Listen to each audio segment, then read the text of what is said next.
The most fundamental value that I saw in Hizmet is the idea of service, or Hizmet. And I think putting real-life expression to the values is what is most appealing to me and to others. So it's not just about believing something, it's about living it, and it's about walking the talk. I think the ideas behind Hizmet in terms of representing Islam as a part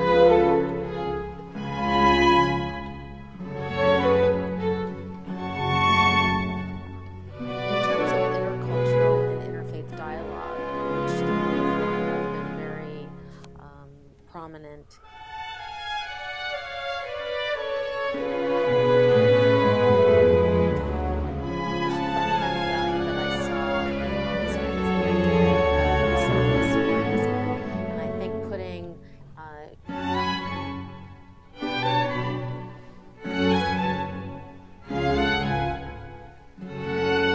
Hi, I'm Annabel Hertz. I'm a senior associate with the Arch Institute, which is a startup in the area of higher education, research, and training. And I've worked with nonprofits and NGOs for about 15 years in international relations and international development. So I became familiar with Fethullah Gulen about a year ago and started reading up on his background, his philosophy, his teachings, his readings. Thought he was a very interesting person. Clearly he's evolved over time, like we all do, and his views have changed. And you know, people interpret him in different ways. That's very clear. But what I like is that he's really stayed on message in terms of promoting tolerance and making a big point of showing the world that Muslim individuals are three-dimensional as well, and espousing the values of education and peace, which is something that we really need more of. I think I'm interested to know his views on gender. I've read about that fairly extensively. I think the women's movement right now globally is at a critical point, and it's important for people to speak out for women's rights. I very much like that Fethullah Gulen has consistently said that he sees women as equal participants in society. I think that's a very positive message. I'd like to hear it from everybody. And I think even doing more would benefit the women's movement. I think being able to uplift women in a time where we have such leaders as Malala Yousafzai and others who are striving to make women's rights really a focus globally, that we could have an even stronger endorsement of women. The most fundamental value that I saw in Hizmet is the idea of service, or Hizmet.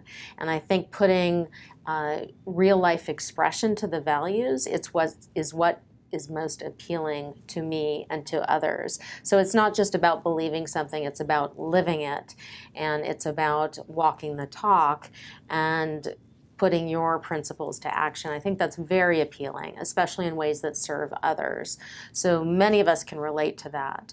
The other messages that come through Hizmet, through Fethullah Gulen, for example, about tolerance and about moderation and about this idea that I mentioned earlier that Muslims are three-dimensional individuals just like everybody else. And everyone else that has their own religion is also a three-dimensional individual. And we can meet together on many different levels. So I think that's one of the things that really also makes it distinctive. I think what's interesting is the idea, for example, in America, we have a lot of generous people who give to various countries and causes, especially after disasters, or who are focused like philanthropists on specific issues and solving those issues. The question of how do you maintain that kind of generosity all of the time and as a general mindset, especially in a culture or in a world where we have attention deficit disorder and we have so many things coming at us and so many competing priorities, that's a really important question. How do we maintain that as a lifestyle, as a continuous principle that we align our lives and our values by? And I think in that sense, Hizmet does provide a framework, and it provides an ongoing support mechanism. So if you're even a group of individuals that want to get involved, you kind of know that you're part of something larger.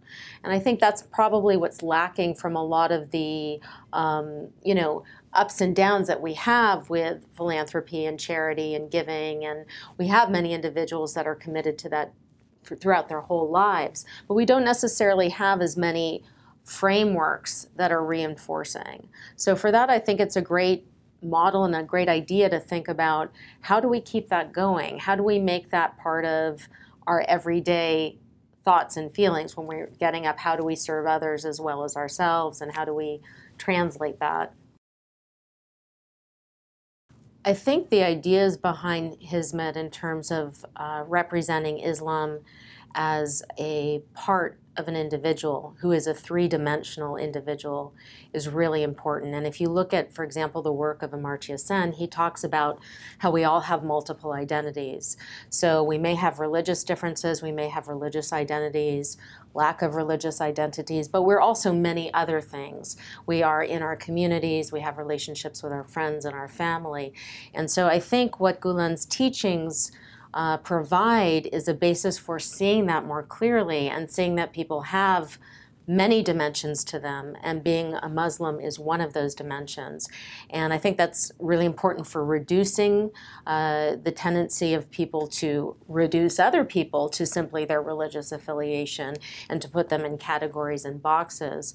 It's also important because it basically encourages people to cultivate those other parts of themselves as members of civil society, in arts and culture, any other kind of community group, and that contributes greatly to a pluralist society. So the more avenues individuals have to express themselves, the more balanced society is going to be in general. So I think from that point of view, Gulen's teachings are very modern and liberal and appeal to people who are not Muslims and outside of the movement.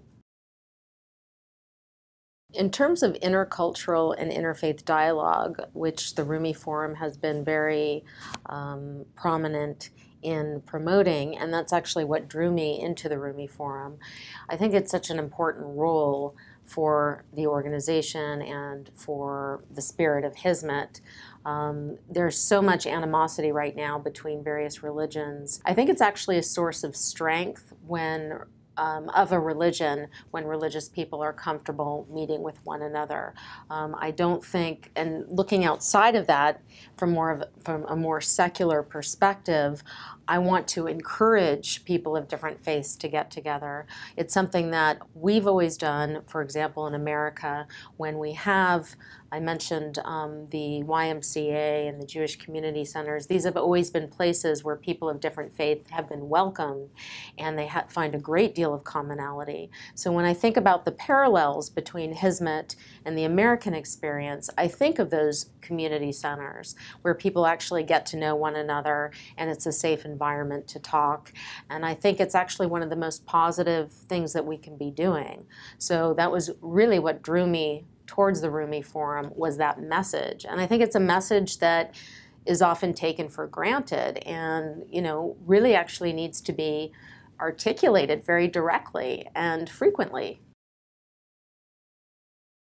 I think Hizmet's emphasis on education is really important. It's probably the second most important message after the message of tolerance and peace. It's something that we need to emphasize. We're seeing all over the world that an education can make a difference in what people believe about the differences between themselves and others, the economic opportunities that are available to them, and general awareness. And I think it increases a country's ability to compete and to turn out the next generation of great thinkers. So I think it's an excellent focus for Hizmet. From what I understand and what I've seen, Hizmet is not a political organization or a political movement. That having been said, is a movement that's gaining ground. The kinds of values that are going to be transmitted through Hizmet and through the people that are volunteering or sponsoring projects overseas, that will happen. You will have both a dialogue, a back and forth of values, and a transferring of values. But I think those values are universal, and I think it's a reinforcement of values that many people have, and that's why they're drawn to it.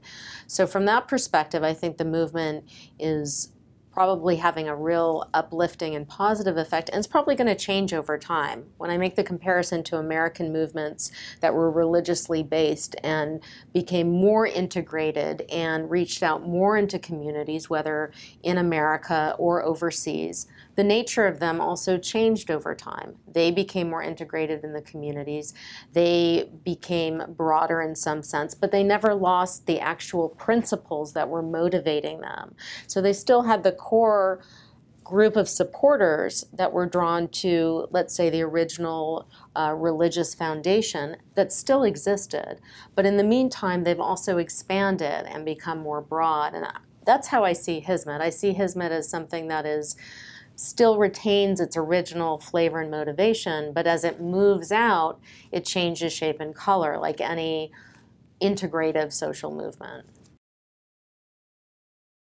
But from what I've read, the educational and social facilities that Hizmet is sponsoring are integrated in the community, and it is a non-proselytizing organization that nevertheless introduces Turkish culture and Turkish language to individuals, and I think that's a really important function. So I think by being there and being present, those individuals end up becoming ambassadors, whether for Turkey or Turkish culture, and of course that's the most effective way to develop people-to-people relationships, is through those individuals that are committed to those causes, and they share that with the communities. So I very much like the idea of the Hizmet movement representing a Turkish opening into the world that's a peaceful opening. And despite the fact that we've had some recent throwbacks to earlier eras in which territorial conquest was the norm, this is actually the way that modern nation states need to think about themselves. And I think in that sense, if Hizmet is providing a model for Turkish people of how to relate in the world in a peaceful way, it's also providing a model for other states, whether they be small or whether they be large. And it's an alternative way of conducting international relations in that sense. The idea of dialogue between people of different religions, I think, is undoubtedly very important. And the Hizmet movement is definitely at the core of that dialogue between Muslims and people in the United States, from my own personal experience. The way I view the Hizmet movement is it is one that is based upon understanding, much more than just tolerance of being able to accept that there is difference, but actually reaches out to look for those things that make us more alike than we are different.